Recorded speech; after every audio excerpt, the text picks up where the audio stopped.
On May 4th, 2021, the San Diego County Board of Supervisors passed an ordinance that temporarily bans evictions and limits the amount you can raise rent on your rental property. Hi, my name is Steve Welty. I'm CEO of Good Life Property Management. Our mission is to make owning rental property easy for you. And in today's video, I'm going to give you the breakdown on what's up with this eviction ban, what it's all about, how it came to pass, and ultimately how it's going to impact you. So essentially, this new ordinance does three things. The first thing it does is it prevents you from giving your tenant notice to vacate. So let's say the lease is coming due and you give your tenant 60-day notice. That notice is no longer valid and you can't give them a new notice while this ordinance is in effect. The second thing it does is it bans evictions. So the only exception they give is for immediate threats to health and safety. There isn't a clear definition at this point what that means, so we anticipate judges will be very strict and only major serious offenses are going to qualify. And the third thing it does is it limits the amount you can raise rent, and it ties it to the Consumer Price Index, which last year was 4%, so that's the cap on residential rent increases for the time being.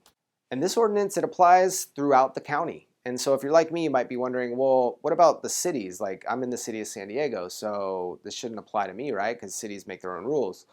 Apparently, the county used something called the police power, which they have in emergency situations, which makes this ordinance sweeping for all areas of San Diego County. So this ordinance, it takes effect June 3rd, and it lasts for 60 days until after the governor lifts the emergency order, which he has said he plans to do that hopefully around June 15th. That would put this ordinance to expire 60 days after that, or about August 15th at the earliest, but don't be surprised if it gets extended past that. So how did this get passed? Okay, so Supervisor Nora Vargas proposed this ordinance, and when the word got out, it was wildly unpopular. In fact, they had 4 hours of public testimony for people for and against the bill. They had over 700 e-comments, and I was one of the people waiting in line for my 1 minute to tell the county why I thought this was a bad idea.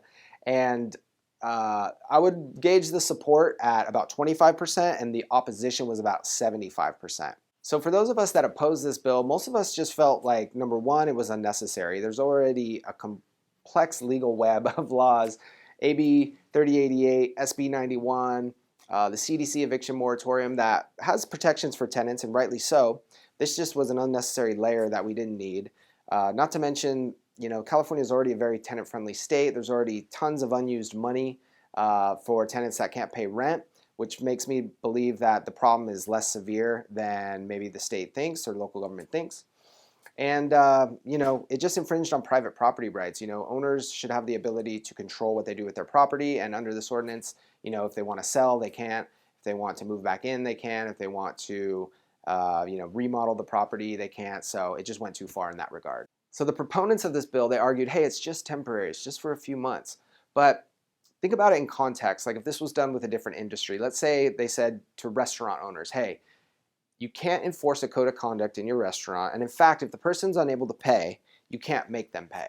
It just wouldn't make any sense. And mom and pop landlords, who make up the vast majority of rental property owners in San Diego, we're on the forefront of providing stable housing for people, and there's already an inventory crisis. And what this ultimately is going to do is going to take people out of the game who are just going to say, hey, I don't have trust in my local government, my state government. They're making it too difficult on us landlords. I'm just going to sell my investment and I'm going to go into something else.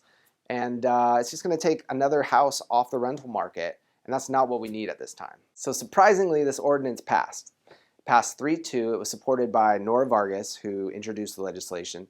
It was voted for by Nathan Fletcher and by Tara Lawson-Raymer. I will give kudos to Jim Desmond and Joel Anderson, who voted against this ordinance. So I came out against this ordinance because I feel it's bad for tenants, owners, and our community. So first, tenants.